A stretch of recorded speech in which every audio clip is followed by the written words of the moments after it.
Now, where did I put it? Here it is. Welcome to the Toolbox, where we discuss the tools we utilize every day. Yours to use or toss. It's up to you. But I hope you enjoy. So I'm just a facilitator. Hey everybody, welcome back to episode 3 of Tools for the Toolbox. We are joined by two fantastic guests, and we're going to be talking about some really cool stuff. So I'm going to let you guys introduce yourselves, but you're going to have to fight over who goes first. So who are you, and what is your military background? Lead the charge, Grace. Oh. Wow, There you go. You go straight to the last name. He doesn't call me by my last name. That's There you fine. I'll start calling him Coffee and watch him twitch until he just. Lead the charge. Lead the charge, Curtis. No, don't lead the charge. That's too ripe with militarism. It could be militaristic. Just take the helm, Curtis. Oh, nice. Naval. I like it. Ahoy. Ahoy. Let's give her. So my name is Curtis Grace. I am one of the creators and hosts of the Panjwai Podcast. My military experience, I was a 11 Bravo infantryman in the United States Army from 2010 until 2011 until 2014, at which point I joined the correct side of the military and became a warrant officer in the United States Army. Nice. And became an AH-64 Apache helicopter pilot. I did that until 2019 when I got out of the military. And that's my military background. Okay, sweet. My name is Luke Coffey, and I am the co-creator and really ridiculously good-looking face of the Panjwai Podcast. And Curtis and I, we're Army buddies together, but our histories there are a little different. I joined on Election Day, November 4th of 2008. So I cast my vote that morning, got in the van, and went to basic training. Nice. And I was in 11 Bravo, or an infantryman. I was in for 4.5 years, and that's 2 deployments, one to Iraq from October 2009 to October 2010. Then the second deployment to Panjwai, Afghanistan in 2012, where Curtis and I deployed together, and thus the origin of our connection here. Nice. I guess I should throw out I deployed twice too. I don't want people to think that Luke did more than that. So, quick question. There's a difference between Canadian military and the American military in that our warrant officers are different. So explain to me what a warrant officer is in the Army in the U.S. versus Canada. So in the United States, a warrant officer is a commissioned officer. So same as like a lieutenant or a general, whatever, in terms of we are an officer. Okay. The difference is warrant officers are extremely specialized. So whereas a lieutenant, in the infantry, he could be the commander of anything. He can move up and become a general and lead divisions and stuff. And his primary job is leadership. For warrant officers, we're subject matter experts. Most warrant officers in the United States Army are pilots. Okay. So basically what they're like, it doesn't make sense for us to have oodles and oodles and oodles of officers just to fly helicopters, and then after they do their time in the company, they have nothing to do. There's not enough billets for, that many officers. But if warrant officers just stay in the cockpit their entire career, then they basically have their own promotion structure and stuff like that. And we don't just have aviation warrants. We have what we call walking warrants. And the walking warrants are like maintenance warrants or they're intelligence warrants. Okay. They're in all the different career fields. But these are people that apply to become warrant officers when they're like E7 or E8. Or even E6 is when usually the earliest you can apply. So they've been doing the job for years. They're really good at it. And they usually go to battalion or brigade level, and they're just like the expert at that particular topic. And they report directly to the commander. Yeah. So that always made a lot of sense to me too. It just like as a military branch, if you have guys that are really good at shit, keep them doing that stuff, right? Instead of promoting them into positions where they can't affect it anymore. And that's the idea, is that you keep subject matter experts doing subject matter expert stuff. And the nice thing about warrants, the awkward thing about warrants, they fall directly in between enlisted and officer leadership. So even though we're also commissioned officer, a W5, which is the highest rank you can be as a warrant officer in the U.S. Army, is still junior to the youngest lieutenant. Okay. But you're senior to any enlisted. You're senior to all the enlisted. So W1, which you can become a W1, you can go from PFC to W1. Wow. And now you're senior to the sergeant major, which gets a stick and a lot of crumbs on sergeant majors and first sergeants. Oh yeah, they do not like warrant officers. No, that makes love it. Makes a lot of sense. I would have loved as a corporal or a private to be like, yeah, sorry, chief, you don't control me. Yeah, that'd be a bit of a shit show, I think. At least in the Canadian military, man, we no, all of our subject matter experts unfortunately get promoted, or you stay as a corporal for life. Yeah. So you can stay as a corporal and you can refuse promotion at that point, but you don't make any extra money, and you're still corporal, right? Like they don't force you out after a certain period of time. No, well, I mean, you can actually. There are guys that have gone 25, 30-year careers as a corporal. Really? Yeah. Wow. Yeah.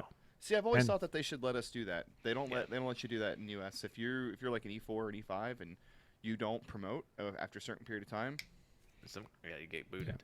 you're Some gone. guys have no business getting promoted, and they get forced up the chain of command because they just re-enlist. Versus guys who maybe that's complicated subject. That's a whole podcast.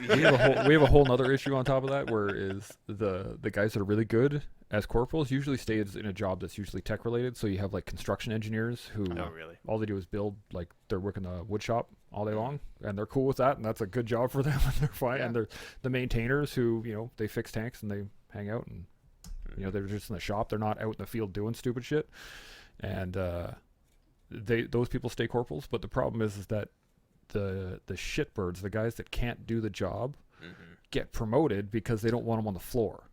Really? Right? Because we don't like this guy. It's He kind of can't the work opposite very well. problem. Get him Put up. him in charge. Yeah. Well, it gets because the corporals just do whatever the fuck they want anyway, right? You can have the master corporal or sergeant be like, "Okay, everybody, we're gonna work on X, Y, and Z today," and then go back to the office, and then the guys on the floor are gonna be like, I wonder how much that Very well. reflects. How much of that reflects British military structure, and how much of it is organic to Canadian military? Do you "That's a know? good question. That's a good 'Cause question." I don't have any idea how the British have their enlisted rank structured. I'm You not could really be a sure. lieutenant, of course. Yeah, I think Lieutenant. we'd have to have a Brit on the show in order to actually figure that one out. Yeah. Maybe I should do a show just on rank. That'd be neat. Yeah. So anyway, what do you guys do now? Just like, is it just the podcast right now, or do you guys have other civilian jobs or schooling, or what do you guys do now? Well, so I'll go first this time. I got out of the Army on March 31st, 2013. I went back to school. I know the exact day. I could almost tell you the hour. Actually, I know the exact day too. It's okay. I know how you feel, man. I went on terminal leave on the 28th of February at Oh, about there you go. 5:15 in the evening. But yeah, I went back to school that August, so I had a summer. I spent my deployment money traveling around, bought myself a house for school, went and did my undergrad degree where I'm from, University of Kentucky. And then I went and did my master's degree out in Colorado. And then last May, I just finished my master's. So now kind of on the in-between, trying to see where a few different threads lead me. And while my wife does her PhD here in Tennessee. So, but yeah, I've Sweet. basically been at school since I got out. Nice. I couldn't handle school. I didn't do very well when I got out and I went back to school, and I just was surrounded by a bunch of 19-year-old girls, and I was like, nope, can't do this. Isn't Nope. that the part you look forward to about going back? You would think, like, as a 30-something-year-old, as an 18-year-old dude, thinking about as a 30-year-old me, Yeah. I was a little disappointed in myself. As a 30-year-old me, being there, surrounded by 19-year-old girls, I was like trying to rip my eyeballs out and trying to rip my ears, because man, sitting in class and all you could hear is fucking tick, tick, tick, tick, tick, tick, tick, tick, tick, tick, tick, tick, tick, tick. And I was Master Corporal Burles. I was an instructor right before I left.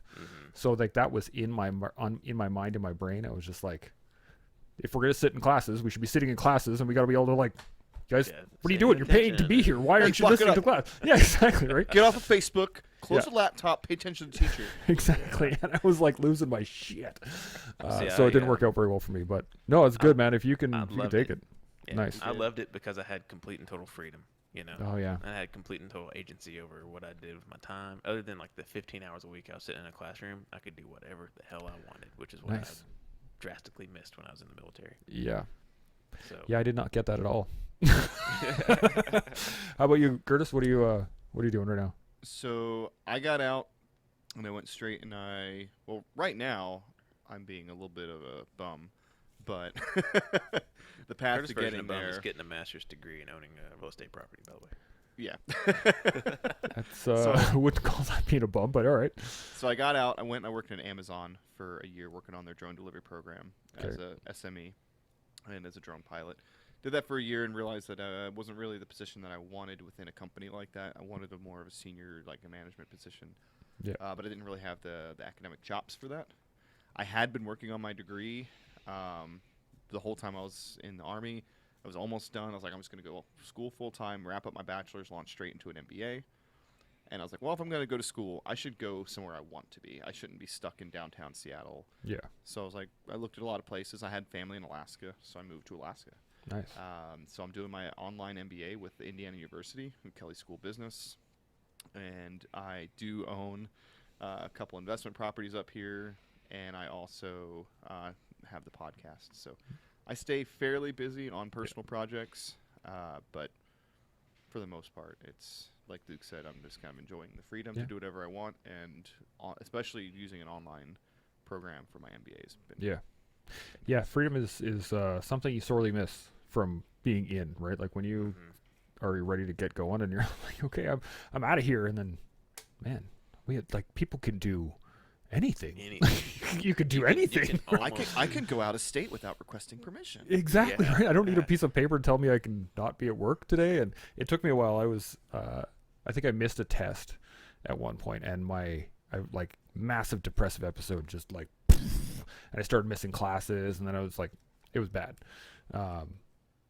And I had a friend of mine finally call me. I was freaking out. I was like, I'm gonna have to retake this whole year. And he's like, man, no, dude, like, you just got to.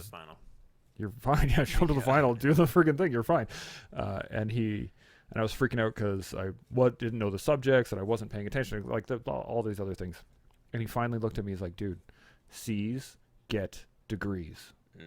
And I was like, oh, like it hadn't even conceptualized for me. Yeah. And so once I had that, I was like, oh shit, yeah, if I don't feel like going to class, I don't have to go to class. If I'm having a bad PTSD day, just chill. Well, that's one thing that is, I think it was important for me when I transitioned to school was I have to get an A. You know, I have to work towards it. That's just my mindset. I have to do everything possible to get as good a grade as possible. But at the same time, I have to turn the switch to the other side of the rheostat and be like, but if I get a B or a C, I'm okay. Yeah. Like, but if I'm like, oh, I'm just here to get a C, I will get Fs. I was the same way. Yeah. I mean, when I was the same when I went back to school, because school is so much easier, man. Like, I think it's funny that being in college when you're 18, you're like, oh, this is hard. Yeah. For some kids, anyways. But like when you go back as an adult, especially after military service, you're like, if that's what you want to do, and you're really like striving for it, like I did, like I wanted to be in school, you know. Yeah. It's so easy. It's so easy. It really is. Like I just bombed it, man. I was getting A's straight through, but by the end, I was just like, yeah, the stakes are pretty low. I ended up getting my first D in Japanese because I didn't care. I was already in grad school. As soon as I got into grad school, my Japanese classes way down the back burner. Yeah.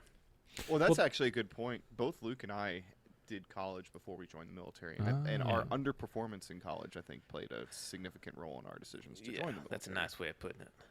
Yeah, shit show. Yeah. Well, complete shit show. And that's another shared experience, is our college GPA. Or lack thereof. Or lack thereof. That's a lot to say about mindset, though, right? Like, if you want to be there, then you'll be there. If you want to, like, and it's really not that hard. If you think about it, all you have to do is study the books and understand what they're trying to teach you, right? Like, it's, if you just take all of your time, even as a student, as a 17 or a 15-year-old in high school or junior high school, like, if you just apply yourself to it, you'll learn it. It's not that hard.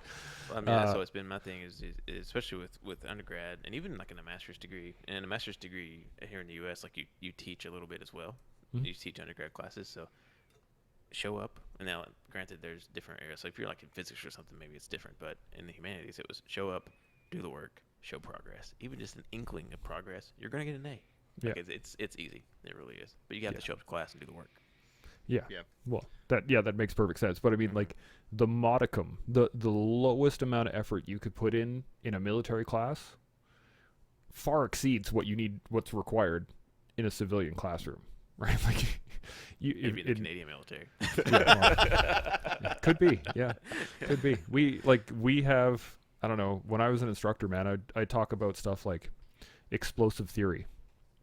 And then we were going to go on the grenade range. So I had a class on explosive theory before we took all the recruits onto the grenade range. And you would think that talking about how explosives work before going to throw an explosive would keep your attention somehow. Like, if you don't do it right, you will die. It would keep mine. Yeah.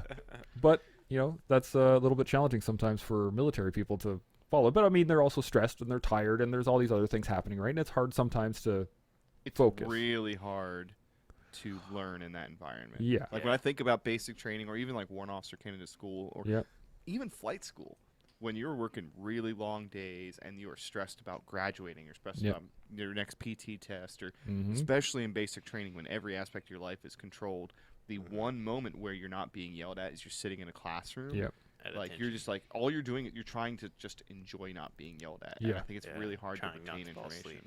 But try not to fall asleep. with all of that stress, right? And that type of the difficulty it is to do that. Showing up at a civilian school at like 9, right? Like walking there on your own time, sitting down wherever you want to, being well rested. Yep. Having studied Totally the information. Easy. It's not even an issue. You should just be able to show up and be like, cool, man, I'm happy. Like, let's roll. But the Well, I know difference what helped is you me have was- to get yourself out of bed. Joe Yeah, Simon ain't there to like get you that's out the of bed. difficult thing in life. Okay, okay. Yeah. Yeah. What were you gonna say, Curtis? Well, I was going to say the thing that helped me succeed, I think, in college after the military was that before the military, I didn't understand the system. I didn't understand the game. Yeah. The military taught me the game because military teaches you, task definition and standards. Any task that you do in the military, you know what you're going to be graded on to be considered proficient. Like they always publish the standards. Yep. When I went through flight school, every time I took a flight evaluation, I knew to what standard I had to perform each maneuver in order to pass the maneuver. Yep. So for me, flight school, which was incredibly difficult for a lot of people, just clicked because A, I was passionate about it, but B, I understood the game. I understood what I had to do to finish. So when I got to college on the outside, I understood the purpose of a syllabus finally. I understood the purpose of the grading criteria. I could look at it and I could be like, hey, I can jerk off in these 6 categories because they're only worth 5% of my grade. Yep. But these 3 things I need to pay a lot of attention to. And as you go through the course, you can make decisions that make your life easier. Be like, hey, I could stress out about this discussion post, or I could just not do it. Yeah. And make my life just a little bit less stressful because it's not going to change my grade. Yeah. And that was what clicked for me, was understanding the standards for college coursework and knowing how to attack it. I think That it makes also sense. a benefit is it gives you a comparative scale too, Yes. because you think, oh, okay, I got a 9 o'clock class, which means I have to wake up at 7:30, brew my coffee, drive to campus park, and walk to class and be there on time. But when you're a lazy ass 18-year-old kid, in your that's head, really that's difficult. a hard accomplishment to make that day. Yeah. But when you've had time in the military, where it's like, oh, I don't have to be there at 3 o'clock for a range that starts at 11 o'clock in the morning, or it's the comparison is like, oh, the mile I have to walk from my car to my classroom with 10 pounds of a backpack is nothing compared to what I had to hump through Afghanistan. Right. Yeah. So it gives you that comparative scale to understand the stresses that you experience when you're writing that final paper, pale in comparison to the stresses of day 3 of a 6-day operation in Panjwai, right? Yeah. If you were fortunate enough to have experienced the kind of experiences that we had in terms of combat and that kind of thing. Yeah. And And even just regular military service without the combat is going to give you that comparative scale. absolutely. And I think the real trick is figuring out that you can use that experience. And a lot of times, like I talk to boys out now, and the biggest difficulty they have is like, I don't know how to take. I love shooting a machine gun and turning that into a resumeable. Like that's not a skill set that they think they can use every day. But when you think about it, and you're like, okay, well, as a really good machine gunner, if you break it down, those are really useful skills. You have very good attention to detail because you have to be able to strip and clean and maintain that thing for readiness, which takes a lot of really high attention to detail. You have to have a really good sense of situational awareness, where your guys are versus where their guys are. You have to be able to target fixate. This is where I'm putting my rounds down range. I need a good beat and so like you can break that down and say in real life, okay, attention to detail helps. The ability to understand what's around me, that is a skill that helps. And you just have to break that down again and go, I've been taught how to do this. Well, I mean, even what Luke mentioned, you're talking about backwards planning. Yep. Normal people don't look at time like that. That is a very military way to look at time. They say, hey, I have to be somewhere at 7, and then going backwards to the point is like, oh, I have to wake up by this point. Yeah. So as a machine gun, and even as a machine gun, you're like, hey, okay, I'm going on this mission. I need to carry this much ammo. I can't carry that much. I have an AG. He's going to carry this. He's going to carry one barrel. I'm going to carry another. Yep. The ability to work as part of a team or as a larger organization it is an under-marketed skill for military members. Mm-hmm. Yep. It's not about pulling the trigger on a machine gun or knowing how to take it apart or put it together or whatever. It's all the thought processes that you mentioned that go into it. Yeah. And if you're a machine gunner, it's like, well, how do I employ this weapon? Yes. It's not just the pulling the trigger. There's doctrine and theory behind using a machine gun.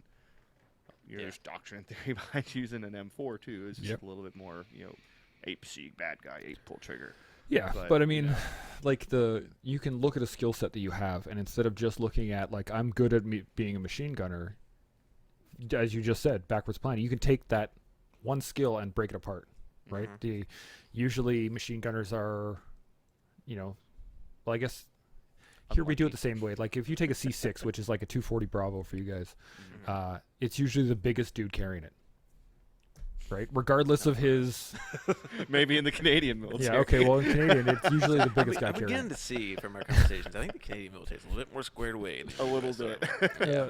We give it to the newest guy, regardless of his size, and then make fun of him. We if don't he want to can't keep carry up. it. Here, the 110-pound kid that's like, 5'6", carry this 40-pound machine gun. Oh wow, no, we don't do that at all. We try to, at least.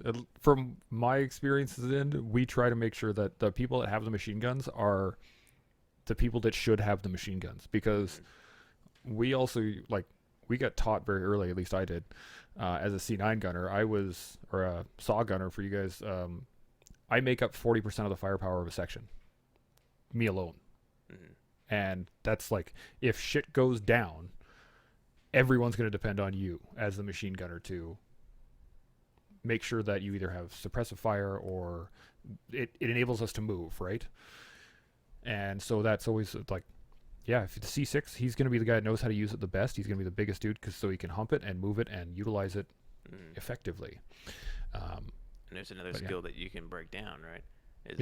I can reallocate myself across a wide range of multiple people, multiple stressful situations to apply my skill set to what needs to be addressed in that particular circumstance. So there's another skill that you can translate over to the real world, Well, and this is what I wanted to, get into with you guys was you guys created a podcast about your own personal history and the skill sets that you've been able to garner from that. Because I've listened to all your guys' episodes so far, and a lot of the conversations, they talk about the operations and what it felt like and how you were able to overcome those certain experiences in your life.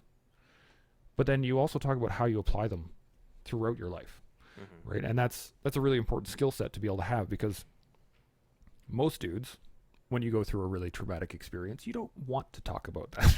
You don't want to delve into it. You also don't want to share it with the world, right? And there's that old movie trope where they're talking to the old veteran and he's just like, I don't want to talk about it. You're like, yeah, okay. Like, I get it, right? But why do you think, especially with the podcast, why do you think it's so important to dive into it? Well, what we didn't think it was at first. Okay. So a little background, we started the Panjwai Podcast because we were short on information. We want to write a book, and we didn't have the information that we needed. So the initial idea is we're just going to interview people, fill in our gaps. Yeah. And what we realized is there was an incredible urge within the community, not only ours, from our unit, but everyone that served in the area, to tell their stories. Yeah. And the approach to mental health has changed so much in the last 10 years. Whereas 10 years ago, it was like, if you talk about it, you're going to go to BH, and you go to BH, then you're behavioral health, and then you're going to be out, and your career is going to be over. Yep. But it's kind of starting with when we got back from Afghanistan. There was a little bit of a shift. They're like, hey, you should talk about it. Proper, facilities and resources are going to be provided so you can talk about it. So we had this interesting opportunity where people were willing and eager to talk about their experiences on a human level, which is what we wanted all along, which was to write this book about the human experience of combat in Panjwai. Yeah. So, I don't know. It's I don't know if that answers the question really at all, but for us, it was initially not that, but it became this. We allowed people to go down that path because people were really willing to. And we had several people come on the show that had not talked about what happened to them in Panjwai prior to coming back and doing it on the podcast. I mean, I think I might actually be a good case study for this because Sure. Before we started the podcast, and Chance, you've listened to the show, so you've heard me say this multiple times, but for your listeners, I never talked about my military service. Like, I wasn't the dude with the sticker on his truck or with the multicam hat in college class or whatever. Like, and that's cool if you are, fine, be proud of it, but I never talked about it. As a matter of fact, I completely neglected it, or didn't neglect it, I shelved it. And I would go whole semesters with classmates, and they never even knew I was a veteran, because I didn't want to be defined by the veteran stereotype, by the things people associate with certain veterans. And so the kind of negative aspect of that, as I learned on the course of doing this podcast, I actually suppressed a lot of the memories, a lot of the emotions and things like that. And even doing the podcast, it was like Friday night. Me and Curtis called me, and I was a couple beers in. He's like, "Hey man, we should record these episodes. Let's do a podcast." And I was like, "Yeah, sure, sounds good." Monday morning, I'm getting microphones in the mail, and we're getting signed up for services. Like, okay, I guess we're doing this thing. Shit's happening, Yeah. And but ultimately, it's proven to be really, really good because not only do people want to come and tell their stories, but it's given us a platform to kind of like provide a unifying perspective on things that guys are probably holding really deep down inside, or not even telling. Like, my immediate family, even like my parents and my siblings, have not heard these stories until they listen to the podcast. Yeah. Because not only did I don't really want to tell them, I wasn't going to. Like, I didn't want to have that be a part of the perspective that they had on me. Yeah. But creating that space where guys who have that shared experience can come together and connect over those shared experiences, it's so much easier to talk about it in company of those who are there with you.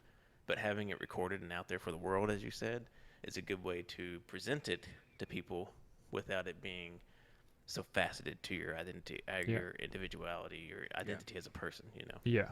Well, Because it's not a personal interaction, right? Like, we're separated from the listeners, right? So like they can listen to it, and they get, if they don't know you, they get a small snippet of your life. Yes. Right. Versus you as a person, as a veteran. That makes a lot of sense. Sorry, I cut you off, Curtis. What were you gonna say? All I was going to say was what we also realize is that the specifics of stories don't really matter because there's unifying themes within all of the stories that everybody who served in Panjwai, and probably everyone who served in combat, can relate to. When you're talking about grit and fear and courage and bravery, the mental strain. There's the IED fight. What it's like to be in a firefight. Like, all these experiences are common to everyone who served, especially in Panjwai, but theater wide.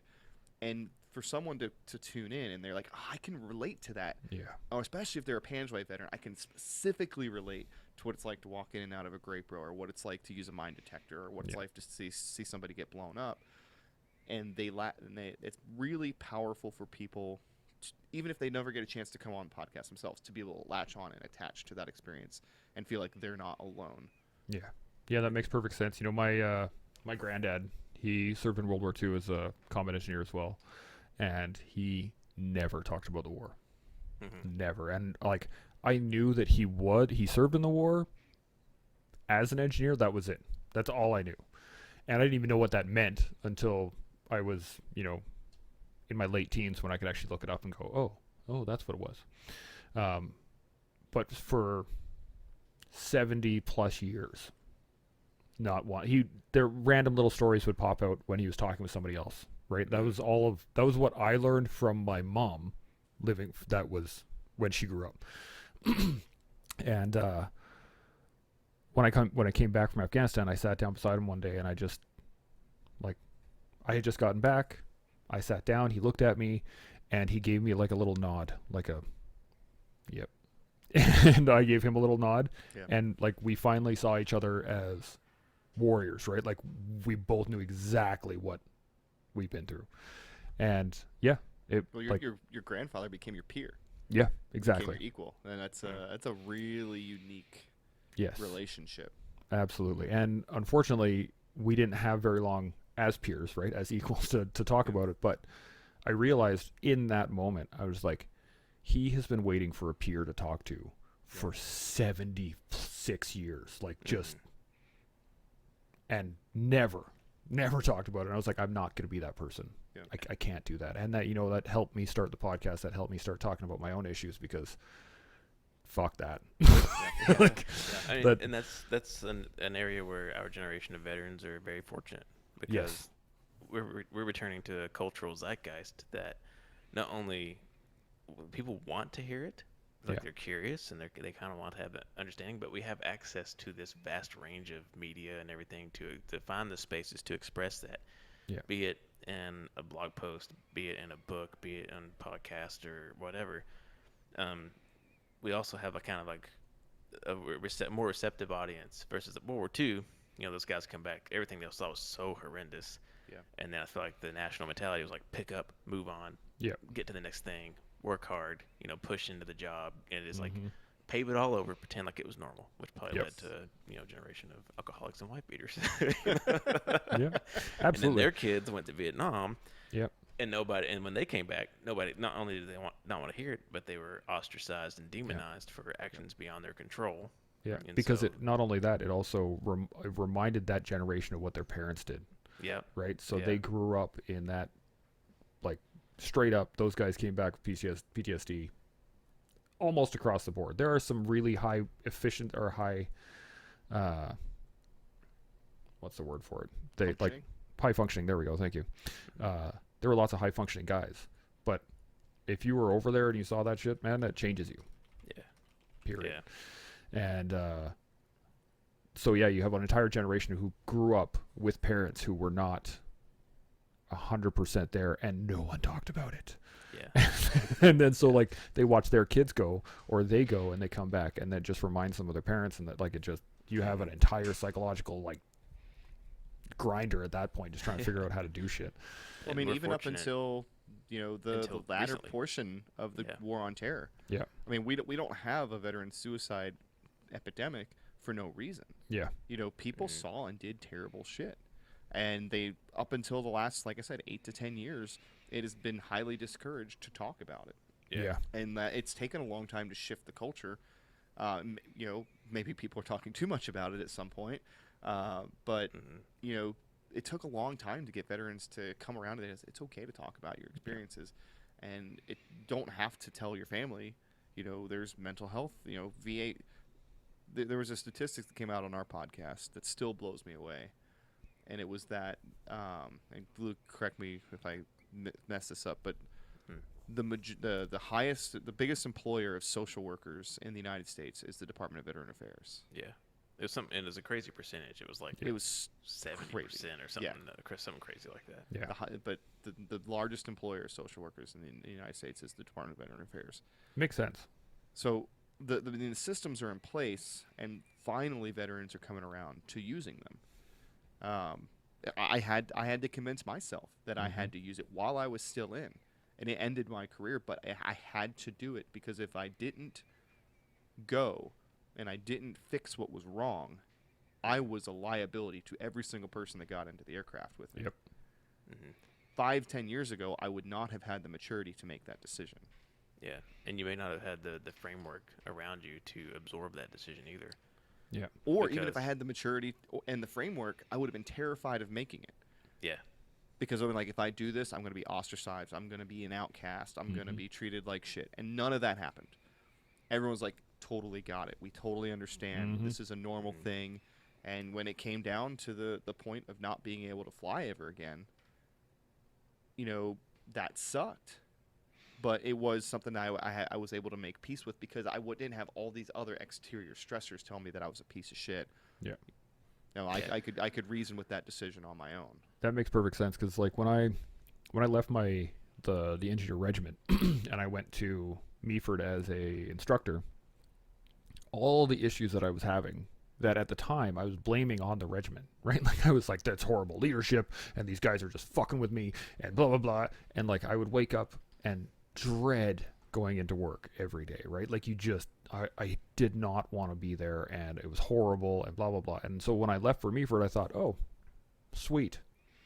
New place, new people. The only 2 people I know here are already my friends. I was overseas with them. It's all good. This is going to be a great posting. But all of those problems just kept coming.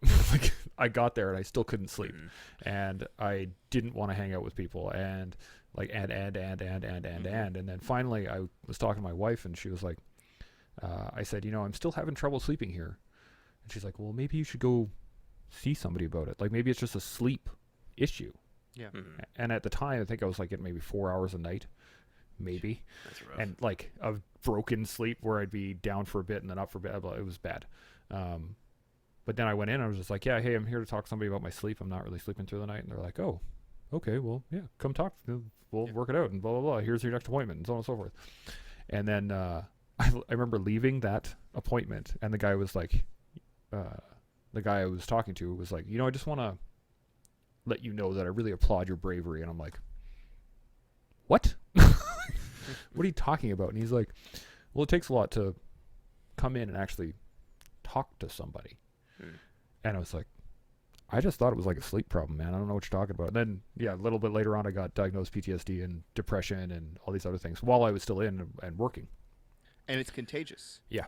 And I'll take the opportunity to share an experience that happened after I did all that I did. Yeah. When I went in and I did what I did, I had one of my best friends that I flew with, and I'll keep his name anonymous and everything because he's still in.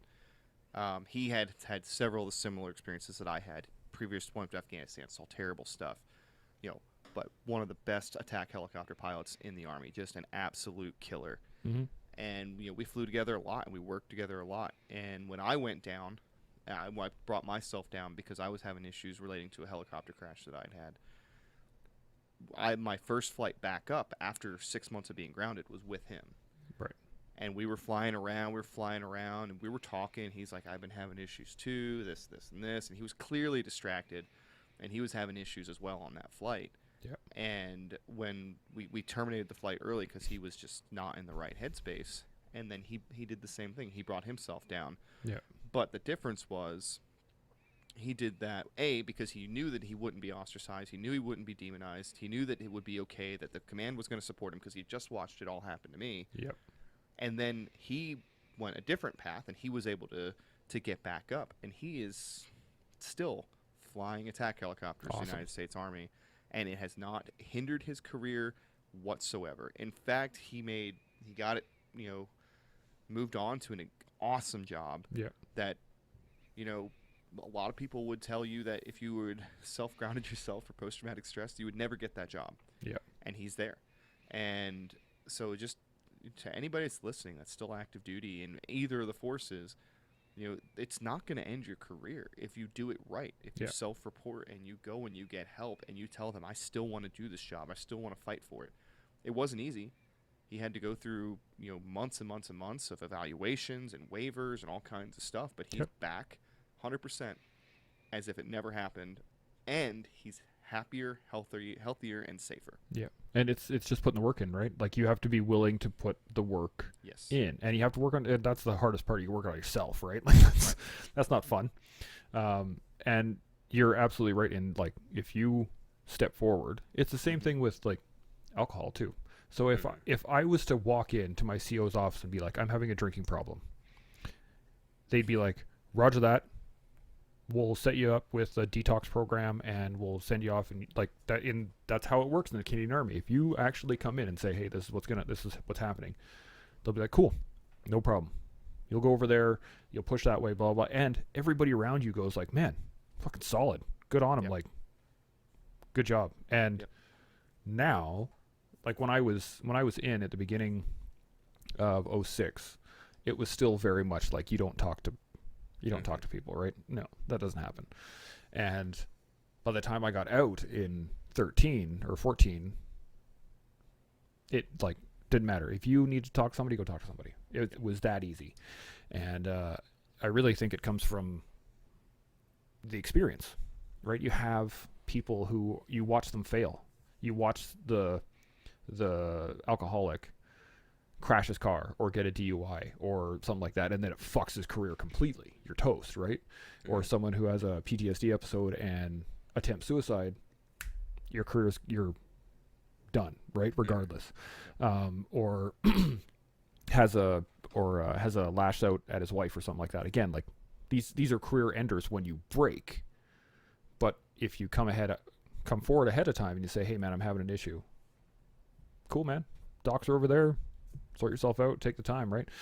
But it took years of us just destroying ourselves, and then staying in long enough to go, man. You know what? We should let these young guys. Well, get help. And for better or worse, you can attribute that to the length of the war on terror. Yes. Yeah, that's exactly what I was going to say. I mean, if you look at even Vietnam, which before now was the longest running war, the participation in Vietnam, it was a slow build to a peak and then a build back down. But there was a solid 4 or 5 years in the war on terror. We had 200,000-300,000 people engaged in the war on terror. There's huge numbers. A lot of people served. And we're now going on, almost about to hit the 20-year mark. Yep.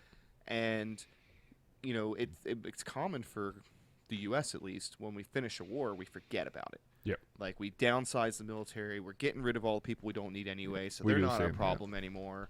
Mm-hmm. So we don't have to deal with the consequences of post-traumatic stress or, depression or all the kind of things that come along with it because those people aren't even in the Army anymore. Yep. We did our war. We fought it. We're done. This was the first war that we've had to actually actively deal with the consequences of soldiers on multiple combat rotations that are still in the forces and still might have to deploy again. Yeah. And we've sent 2 generations of men and women to war. Yeah. Even our allies, like the Canadians, for example, the British, they sent 2 generations of men and women to war. Mm-hmm. And unlike the previous wars, where you come back, it was one generation that bore the brunt. Yeah. And they could bury it. Because let's just theoretically imagine that GWOT ended in 2011. Yeah. The conversation would not be the same. No. So, we're fortunate in that because of the time and the impact that it's had, it's disseminated its way down to the national narrative, the national conscious. And because of that, we're being greeted with a space where people are willing to not only hear it, but they want to encourage it. Yeah. But it's also kind of coalescing with this rise in coalescing, our word. What is it? That's a second beer word. We'll call this a 4th beer word. Cool. But yeah. It made sense to me. On the topic of alcohol. No. Yeah. I was about to say, was it a coincidence that as soon as I had a beer in my mouth, he's like, "Yeah, if you're an alcoholic." Oh, dang. Yeah. But we're as a nation, at least in the U.S. and even in a lot of Western countries and Canada, I imagine it's probably similar. There's a general shift in the national narrative towards being receptive, probably almost to a fault, truth be told. Almost to a fault, yes. Of willing to talk about mental health. And, well, that's a the really pendulum good swings. The pendulum swings in that side it's like repress, never talk about it, don't say a thing. The pendulum swinging now to where it's like everybody has a problem. And instead of it, yes. And one of the big faults that veteran culture in the U.S. has is that now that problem, instead of being a problem that you fix, like the analogy is, if you break your arm, you go to the doc and you get it fixed. If you break your brain, you go to the doc and get it fixed. Mm-hmm. But now the pendulum is swinging so where you're broken. Yeah. But instead of it being a problem that you need to solve and surmount, you're being set up on a pedestal as a unique specimen of the product of your times. Yes. And so the negative effect of that is going to, instead of recognizing somebody has an issue, they're going to be recognized and then promoted, and their self-aggrandizement is going to be directly linked to the issue that they have.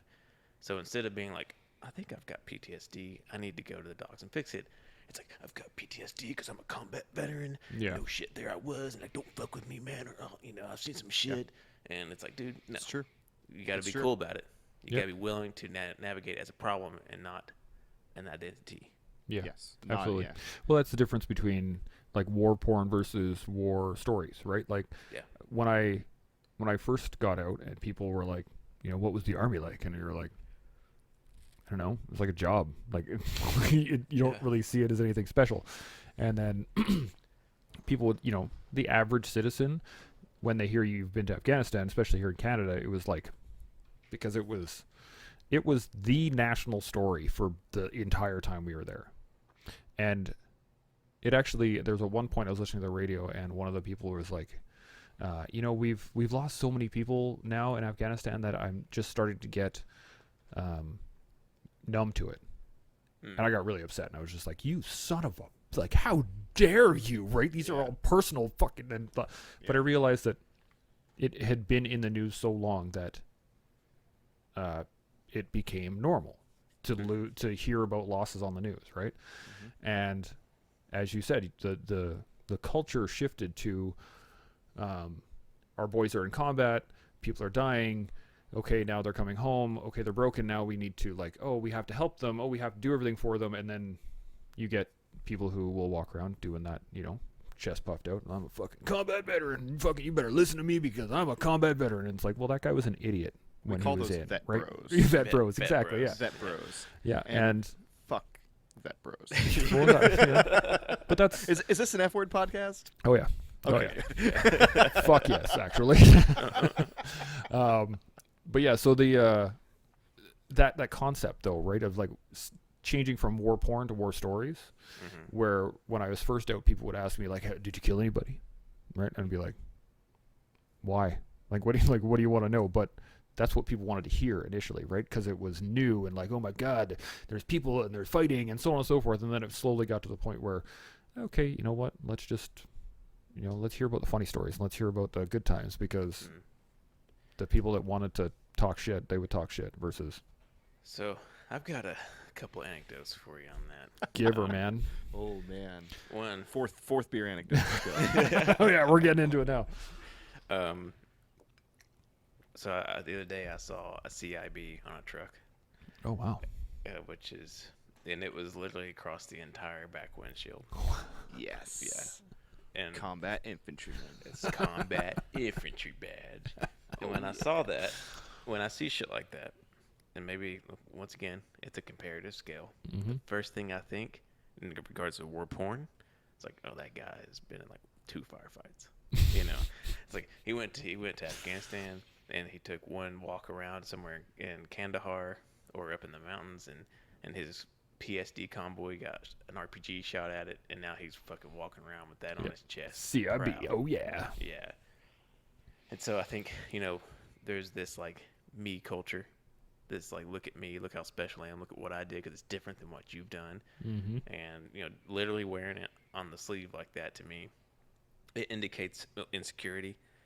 But it also indicates someone who probably didn't see shit. So they're going around smearing their war porn everywhere, but they don't have any actual war stories. And a good example of that, and the second anecdote, is when I was in my master's degree, I had a Marine veteran in my class.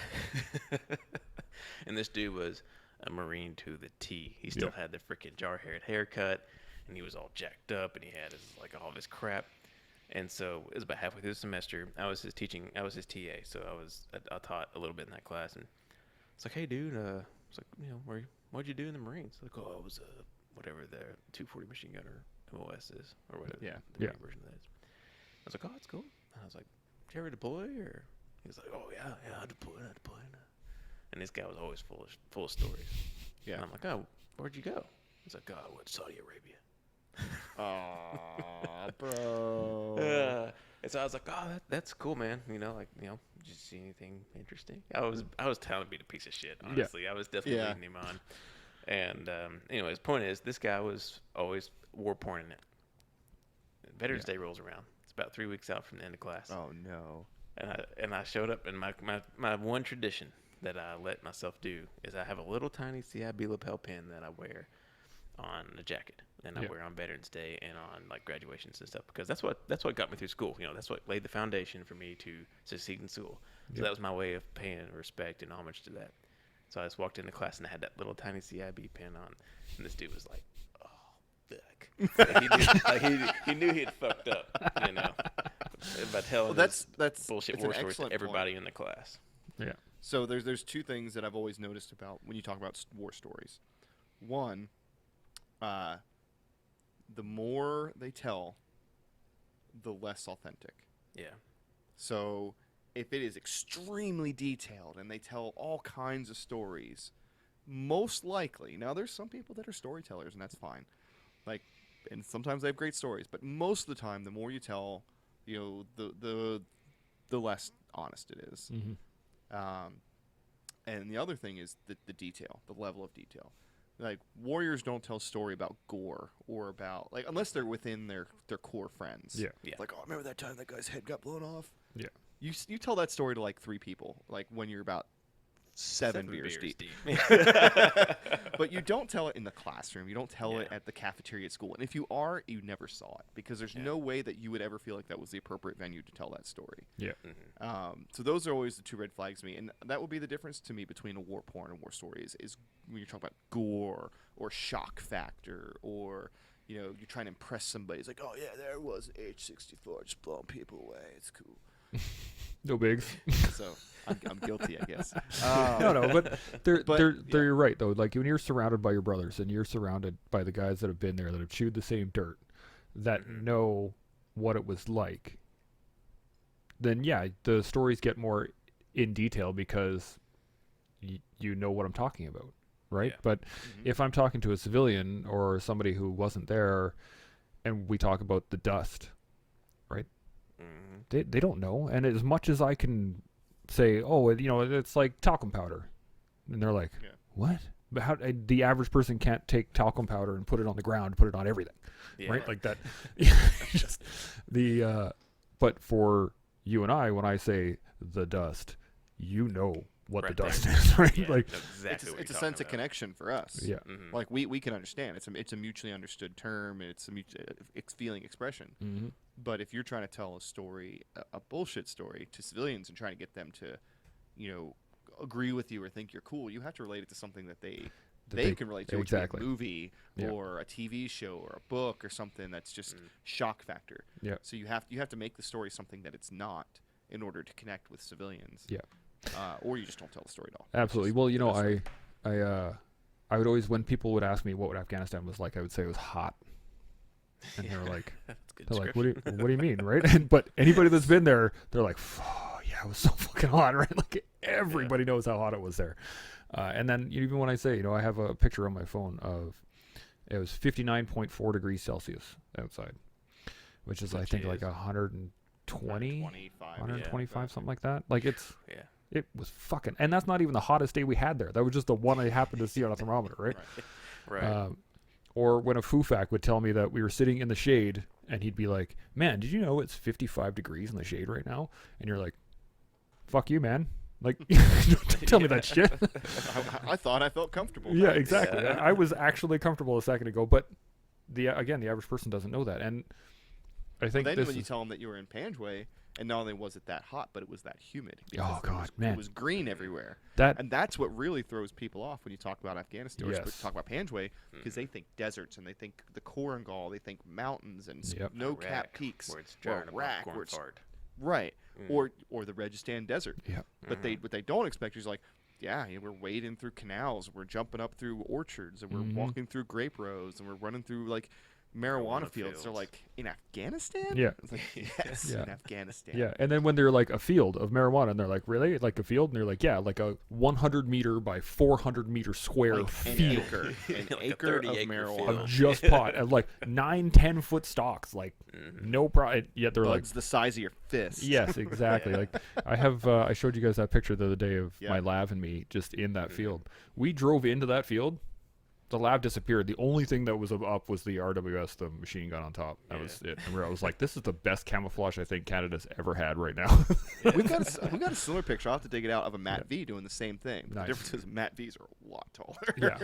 Yeah. So even 10 feet coming up on a Matt V, it's still just brushing the windows at the top. Yes. And this is what, talking with people who have been there, it brings back the good old days, right? Like these were the best times, and they were hilarious. And I'm sure you hear this all the time as well as I do. You know, I miss being back there. I miss being back there with the boys. And then we always have one here in Canada where, like, if somebody asked you to go back there, would you go? And pretty much everybody's like, yeah, absolutely, 100%, no problem. Like, in a heartbeat. Until you realize where you're actually going to go. Because what they're remembering, right, is when I was there. Remembering squeezing the trigger on the goose stuff. Exactly. Or the adrenaline of a firefight. Or exactly. People like being able to do their jobs. Yes. Like, I deployed, I actually did what I was supposed to do, and that's what I did every day, and no one was bugging me to do something else. Yeah. But what we've come across with the podcast is there are people that have said that, but we almost always are able to talk them out of it when we make them realize you don't want to go back. Yeah. You want to go back at the same time, the same place, with the same people, and have the exact same experience again where you came back with all fingers and toes intact. Mm-hmm. Yep. Because the people that got their legs blown off don't wish that they could go back. Yeah. Well, definitely. Okay, some of them do. Maybe not. Maybe like a second beforehand. Just 1 second before. Up to that point. Yeah. And, you know, some of them that wasn't even the worst thing that happened to them on that deployment was losing their legs. Yep. Yeah. You know, but for the most part, it's I want to go back to the same place, the same time, with the same people. But people omit from their memory things like filling a hole with concrete, or blacking out with the heat, or going on stupid patrols. Yeah, bending over at your waist and have sweat pour in a continuous stream off your nose instead of dripping. Man. Yeah. I let when I first got there, we didn't have any laundry facilities, so we in Massamgar at least, so we were hand washing all our stuff, right? We had like the old friggin' board so that we were like hand washing our stuff, and it was hilarious. But one day I came back from a patrol and I took my tunic shirt off. So we have the t-shirt, right, and then you have a tunic shirt on top. Anyway, I took that off and I just stood it out in the sun, and it hardened standing. Yep.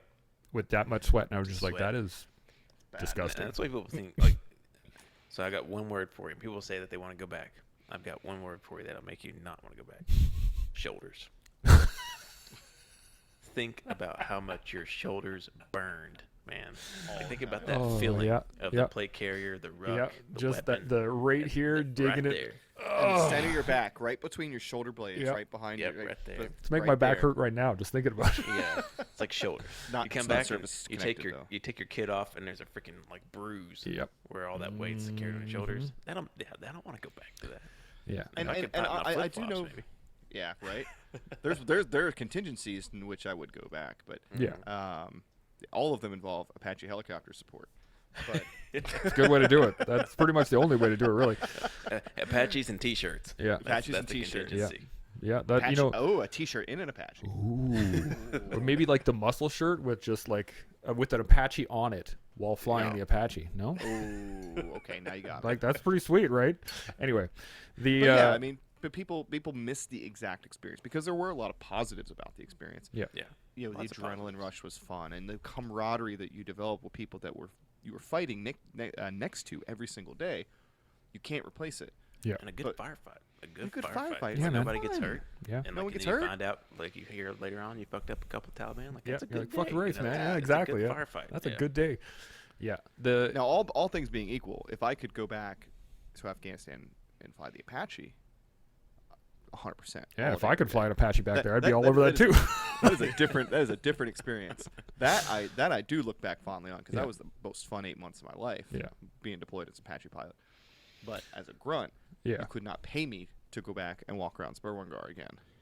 That's a tough one, man. Because like, well, I guess for us it's a little different too. Because like this was a generational aspect for the Canadian military, right? Like we all went there knowing exactly what we were going to get into, and we all went there and we did it, and we all came back going, "Yep, that was basically what I expected it to be." Check that box. Check that box. It's done. Yeah, and then, but you're absolutely right. I always say that what we miss is the way life is supposed to be. Yes. Right. Like everybody knew their job, everybody knew their place. Everybody had a job. Everybody was looking out for each other. There was some bitching and there was some moaning and there was some interpersonal rivalries and whatever, right? But for the standard, I could absolutely hate your guts you'd hate your guts. And on patrol, I would take a round for you in a heartbeat, right? Yep. No question. And that's why I think people miss that, right? They want that feeling again of just being there. Well, I think people don't miss the experience, but they miss the unduplicability of the experience. You know, Ooh, that's a 5-year That's a nice. word. That is a It's a 5-year five- word. That's a good one. if it's even a word, it may not be one. Hey, But, you know what? He's got beer. I've got beer. You've got beer. It's a word to us. It's a word to us. Call it a day. So But they miss the fact that you, and I think this is what happens is that people, it's such an extreme experience, and it exists in such an extreme for modern society that they miss the fact that they'll never have that experience ever again. Nothing will ever rival what it's like to be in a good long duking it out firefight, you know. Yep. And nothing will ever rival what it's like to just launch 40 mic or to squeeze the trigger on the goose. But you can't use that as the basis for the rest of the experiences that you do in life. Yes. You know, like nothing's going to compare to that. Things can be as good or better, actually. A lot of things can be better than that. It's just better or as good in a different way. yeah. Or different. Just different. Or just different, which Yeah. is good, you know. But you know, that they miss the extreme nature of it because real life doesn't afford you the opportunities most of the time to pursue those things. Yeah. So It's like- I think that's It's like part of it, too. explosives. So explosives, I always liken explosives to cocaine, right? Like and just hear me out on this one. You can snort both, or No, I mean you could once, You can smuggle both up your butt. but when you start working with explosives regularly, every charge has to be bigger than the last one, right? Yeah. To try and Makes sense, experience sure. that, to get that same feeling from your first block of C4, standing 100 meters away, and you're like, that was awesome. I want to do more, right? Like it just you want bigger and bigger. And when you talk to most explosive guys, what they want to talk about is, so the biggest charge I ever did was. Right. Like, it was always like, so I was setting up this massive charge, and it's always around how big that explosive is. is it like fish stories? It gets bigger too, doesn't it? Yeah. Oh yeah. 100%. Yeah. What was one block was actually 5. Sure. Or sorry, what was 5? Reverse that. But anyway, yes, it's it's that want to one up it, right? Like I want something just slightly better than that, but it's not. That's not the way it is, right? It is. It is what it is. It was an experience in your life, and it was an time early period experience. and an early experience for a lot of people, and that you can use those tools. You can use the experience that you had forward, but you will not have that experience again, right? And I worked with my psychologist for years about this, just radical acceptance. It happened. Good and bad are subjective. That experience happened to you. It happened to no one else, and that's all it is. Yeah. Right. It is a part of your narrative. It is not your narrative. Right. You know. So it's That's not the exactly only it. thing that makes you a person. Or if it is the only thing that makes you an individual, you're probably pretty fucking boring to be around, you know. Because this has been 10 years plus for you. We're getting close to 10 years. If you're still sitting around at the BFW eating fried chicken and telling the same stories to the same old people, you're probably pretty fucking boring, man. Like, go do something different. Learn a craft. Learn a trade. Read a fucking book. Go somewhere go somewhere you've never been before. And that's you one thing know. we've talked about a lot on the show. And sometimes when we go on this tangent, we actually end up editing it out so it doesn't get too distracting. But yeah, I mean, for almost everyone who went to Panjwai, it was 9 months of your life. 9 months out of 30 years. And it was a foundational experience. It was a critical experience. It was a learning experience. Like, you probably learned more about yourself in those 9 months than you did in the other 20 years, but it ended. And you have to take what you can from it. You have to take your victories. You have to take your sorrows. You have to take your grief. You have to take your trauma. You get the good and the bad, but you have to move on. You have to go and get a college degree or learn a trade or get married or have kids or all these things that should be way more important in your mind than that one time Spurwell we got in that firefight. But there are people that can't move on. Yeah. They cannot leave it behind. You know, and you know, the podcast, it seems really hypocritical to tell people that when you're doing a platform talking about the freaking deployment all the time. But we've said all along, this is a short-term project. We're trying to tell a story, put it in recording, put it on paper, and then it's done. And then it's on a shelf, and it's something that you can go back to when you're ready. But it's on a shelf. It's in a bottle. It's put away while you live your life. And you can come back to it when you want. But, yeah, I'm with Luke. If that is the only thing that defines you as a human being, you got to find something. Yeah, I had in my most recent podcast, I was talking about the past. And if you let it, your past will be a ball and chain on your life for however long you. And what most people don't realize is that you're the one actually holding the chain. Like, it's in your hands. You're the one that's just sitting there dragging it along behind you. And what you can do is let go. That's all it is. And you could go back and look at it later. Yeah, well, the analogy I used was like you can take a link or two from the chain, right? Just as a reminder, and you can keep walking, and then you look back and it's there, and you have those links as reminders, and you just keep moving forward and you keep going. But it's a bitch, man. It sounds. I think we make it more complicated than it really needs to be. Yeah, you're right. You dead right. And we just need. It really is as easy as going. Okay. All right. It's done. Just let's keep moving. So we've been rolling for just over a little bit an hour now, and I really want to say thank you both for being on, because this is it's been fantastic. It's been a great chat. And do you have any final points on history, on keeping your history? I would say I like your carrying the links with you thing. The thing about those links, they need to be positive. Carry the positive forward, man, because there's so much positive out of experiencing combat, out of going to war. Of all the negative that's there, there's as much, if not potentially more positive, because you've got to see the limitations of your morality, and that is not something that normal life affords you.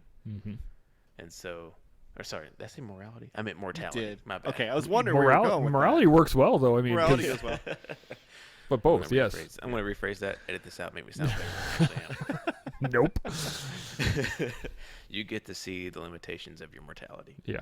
Like, you understand what it's like to be at the edge of the void and peering in and seeing the black dark suck you down. But to come back from that with a mind and a soul that's intact is a great positive force in your life. Use it as a positive thing, as a motivator, and push on and drive into that next thing and have it be a part of your narrative and not the only thing that dominates your narrative. Yeah, that's fantastic. Curtis? I mean, for me, when you're talking about your personal history, if you feel like you have things that need to be said or, written down or recorded, write it down, man. Do some journaling. You don't have to publish a book. Do your own podcast. Do like a vlog or something. If you want your kids or your grandkids to know what it was like to serve in Panjwai with Canadian forces during Operation Medusa, don't let that history go away. If you still remember things, write them down. It doesn't matter if the only person that reads it is the person cleaning out your house when you die in 80 years. It's there. Yep. And if you really feel like it was that important a part of your life, make sure it's documented. And then move on with your life. And if you ever want to wonder what it was like, go back and read it, because it's not going to get any clearer the older you get. Yeah. The sooner you write it, this is one thing we learned with the podcast, the sooner you put it down, the clearer your memory of it is going to be. Because as time goes on, it's going to turn into a completely different thing in your mind.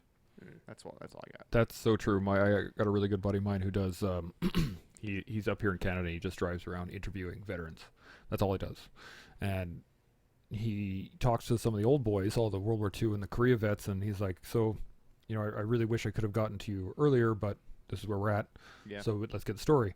And he talks to the new vets, and they're like, yeah, I don't really want to get into it, and so on and so forth. And he starts talking about how all these old vets, what the first thing they said was, man, I wish you could have gotten to us as young men when we first came home.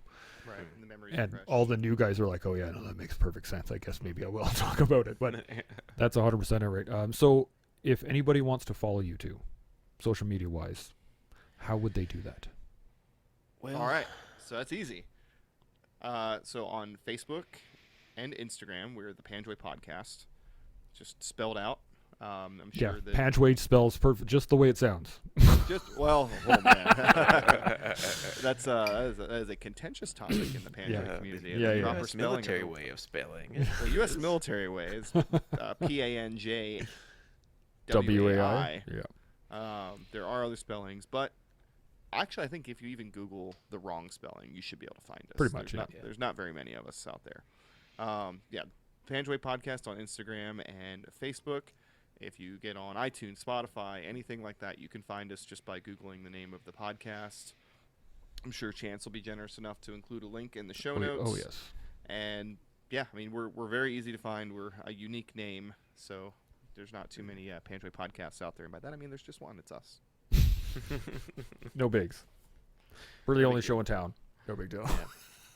Well, we might take a couple months to get back to. No, I'm just kidding. Okay. We respond quickly. Curtis is really good about getting back to. Like I said, I'm the face. He's the guts of the operation. I would say he's the brains, but that's not really true either. So When you get two infantry guys together, I mean, you at least get a brain, right? right, you get two. Hey, I was films. Apache helicopter pilot. I got plenty of brains. Okay. Yeah, Okay. But I got a also master's got degree plenty of Chinese guts. literature. Yeah, I was gonna say most helicopter pilots just enjoy the fact that they get to play with a stick between their legs? Hey, I'm not going to say yes or no. I am going to point you to the way that the Apache helicopter is laid out, and But we'll it's just leave it also at that. yeah. Don't you have a stick over here as well? No. Is He's that- right behind. He's right behind me.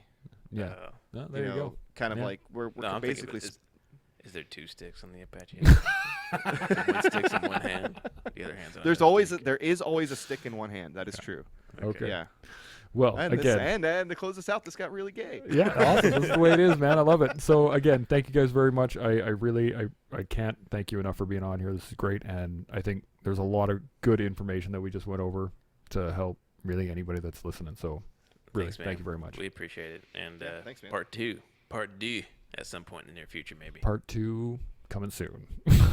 Sounds good. That concludes this episode of The Toolbox. I really appreciate y'all listening. It has been my pleasure bringing you this awesome guest.